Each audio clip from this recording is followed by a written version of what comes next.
ವೀರಗಲ್ಲನ್ನು ಇಲ್ಲಿ ಸಂರಕ್ಷಣೆ ಮಾಡಿಡೋದಕ್ಕೆ ಕಾರಣರಾದಂತಹ ಯತೀಶು, ಗೌರೀಶು ಮತ್ತು ಆರೋಗ್ಯರೆಯ ಗ್ರಾಮಸ್ಥರಿಗೆ ಮೊದಲು ನನ್ನ ನಮಸ್ಕಾರಗಳನ್ನು ಹೇಳ್ತೇನೆ. ಇದು ಅನೇಕ ಊರುಗಳಲ್ಲಿ ಸಿಗುವಂಥದ್ದು ವೀರಗಲ್ಲು. ಈಗ ಬರಗೂರಲ್ಲೇ ನಾನು 7 ಶಾಸನಗಳನ್ನು ಬಹಳ ಹಿಂದೆ 40 ವರ್ಷದಿಂದ ಸಂಗ್ರಹ ಮಾಡಿದ್ದೇನೆ. ಬರಗೂರಿನ ಶಾಸನಗಳು ಅಂತ ಹೇಳಿ ಈಗಲೂ ನಾನು ಸಂಗ್ರಹ ಮಾಡಿರೋದಿದೆ. ಕೆಲವರು ಮನೆಗಳಲ್ಲೇ ಇದ್ವು ಆ ಶಾಸನಗಳು, ಗೊತ್ತಾಗ್ತಾ ಇರಲಿಲ್ಲ ಅಷ್ಟೇನೆ. ಅಂದರೆ ಈಗ ಏಳುಮಂದಕ್ಕನ ಗುಡಿ ಅಂತಿದೆ ನಮ್ಮಲ್ಲಿ, ಅನೇಕ ಈ ಥರ ಹಳ್ಳಿಗಳಲ್ಲೂ ಇದೆ. ಇದರ ವಿಶೇಷ ಏನಂತಂದರೆ, ನಾನು ಇದನ್ನು ನಿಮ್ಮ ವಾಟ್ಸಪ್ ಗ್ರೂಪಲ್ಲಿ ನೋಡಿದೆ ಇದನ್ನು. ಆದರೆ ವೀರಗಲ್ಲು ಅಂತ ಹೇಳ್ತಿದ್ರು. ನನಗೆ ಬಂದಿರೋ ಗ್ರೂಪಲ್ಲಿ ಆ ಕೆಳಭಾಗ ಕಾಣಿಸ್ತಾ ಇರಲಿಲ್ಲ. ಸಾಮಾನ್ಯವಾಗಿ ಕೆಳಭಾಗದಲ್ಲಿ ವೀರಗಲ್ಲಲ್ಲಿ ಏನಿರುತ್ತೆ ಅಂತಂದರೆ, ವೀರರು ಹೋರಾಟ ಮಾಡಿದ ಒಂದು ದೃಶ್ಯ ಕೆತ್ತಿರ್ತಾರೆ. ಅದು ಯಾವ ರೀತಿ ಹೋರಾಟ ಆದರೂ ಆಗ್ಬೋದು, ಶತ್ರುವಿನ ವಿರುದ್ಧ ಆಗಿರ್ಬೋದು, ಅಥವಾ ಯಾರನ್ನು ರಕ್ಷಣೆ ಮಾಡೋದಕ್ಕಾಗಿ ಮಾಡಿರ್ಬೋದು. ಅದು ಬಿಲ್ಲಿರುತ್ತೆ, ಬತ್ತಿ ಇರುತ್ತೆ, ಏನೋ ಒಂದು ಆಯುಧ ಇರುತ್ತೆ. ಆ ಭಾಗ ಕಾಣಿಸ್ತಿರ್ಲಿಲ್ಲ. ಆದ್ದರಿಂದ ವೀರಗಲ್ಲು ಅಂತಾರಲ್ಲ, ನಾನು ನೋಡಲೇಬೇಕು ಅಂತ ಹೇಳಿ ನಾನು ಇವತ್ತು ಇಲ್ಲಿ ಬಂದಿದ್ದು. ಆದರೆ ಇಲ್ಲಿ ನೋಡಿದಾಗ ಇದು ವೀರಗಲ್ಲು ಅನ್ನೋದು ಖಚಿತ ಆಗಿದೆ. ಯಾಕೆಂದರೆ ತಳಭಾಗದಲ್ಲಿ ಹೋರಾಟ ಮಾಡಿದ ದೃಶ್ಯ ಇದೆ. ಅದರ ನಂತರದಲ್ಲಿ ಅವನು ಕೈಲಾಸವಾಸಿ ಆಗ್ತಾನೆ ಅನ್ನೋದಕ್ಕೆ ಸೂಚನೆ ಇದೆ ಇಲ್ಲಿರುವಂಥದ್ದು.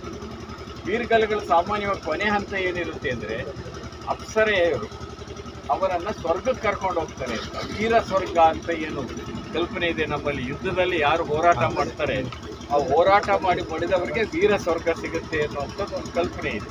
ಹಾಗಾಗಿ ಅಪ್ಸರೆಯರು ಬಂದು ಅವರನ್ನು ವೀರ ಸ್ವರ್ಗಕ್ಕೆ ಕರ್ಕೊಂಡು ಹೋಗ್ತಾರೆ. ಹಾಗಾಗಿ ಹೋರಾಟ ಮಾಡಿ ಮಡಿದಂಥವರು ಯಾವ ಜಾಗದಲ್ಲಿ, ಜಾಗ ಅಂದರೆ ಇಲ್ಲೇ 2 ಅಡಿ ಭಾಗ ಅಂತಲ್ಲ, ಈ ಊರಲ್ಲಿ ಅವರು ಮಡಿದಿರ್ತಾರೆ. ಅಂಥ ಜಾಗಗಳಲ್ಲಿ ಇಂಥ ವೀರಗಲ್ಲುಗಳನ್ನು ಸಾಮಾನ್ಯವಾಗಿ ರಾಜರು ಕಟ್ಟಿಸ್ತಾ ಇದ್ದಿದ್ದು, ಅಥವಾ ಊರಿನ ಮುಖ್ಯಸ್ಥರು ಇಂಥ ವೀರಗಲ್ಲುಗಳನ್ನು ಹಾಕಿಸ್ತಾ ಇದ್ದಿದ್ದು. ಹಾಗಾಗಿ ಇದು ಈ ಊರಿನ ಒಂದು ಇತಿಹಾಸಕ್ಕೆ ಸಂಬಂಧಪಟ್ಟಂತಹ ಒಂದು ಪ್ರತಿಮೆ ಇದೆ, ಇದೊಂದು ಸಂಕೇತ ಇದೆ.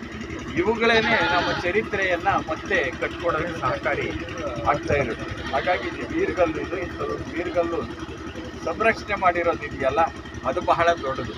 ಎಷ್ಟೋ ಸಾರಿ ಅದು ಕಲ್ಲು ಅಂತ ಬಿಟ್ಬಿಡ್ತಾರೆ, ಹಾಗೆ ಮಾಡದೆ ಸಂರಕ್ಷಣೆ ಮಾಡಿರೋದು ಬಹಳ ದೊಡ್ಡದು. ನನಗೆ ಇದನ್ನು ನೋಡಿ ಸಂತೋಷ ಆಗಿದೆ. ಮತ್ತೊಮ್ಮೆ ಊರಿನವರಿಗೆ, ಗೌರೀಶು ಮತ್ತು ಯತೀಶ್ ಇವರಿಗೆಲ್ಲ ಮತ್ತೊಮ್ಮೆ ಅಭಿನಂದನೆಗಳನ್ನು ಹೇಳ್ತೇನೆ. ಈ ಥರ ಇನ್ನೂ 1-2 ಕಡೆ ಇದೆ ಅಂತ ಹೇಳಿದರೆ, ಇದನ್ನು ನೋಡಿ ಅಲ್ಲಿ ಲಿಪಿ ಇದ್ದರೆ ಯಾವ ಕಾಲಕ್ಕೆ ಸೇರಿದ್ದು ಏನು ಅಂತ ಗೊತ್ತಾಗುತ್ತೆ. ಸಾಮಾನ್ಯವಾಗಿ ಒಂದೇ ಊರಲ್ಲಿ 2-3 ಈ ಥರ ಇದ್ದಾಗ ಅವು ಹೆಚ್ಚು ಕಡಿಮೆ ಒಂದು 25 ವರ್ಷದ ಅಂತರದಲ್ಲಿ ಇರುತ್ತವೆ, ಒಂದು ತಲೆಮಾರಿನಲ್ಲಿ ಇರುತ್ತವೆ ಅವೆಲ್ಲ.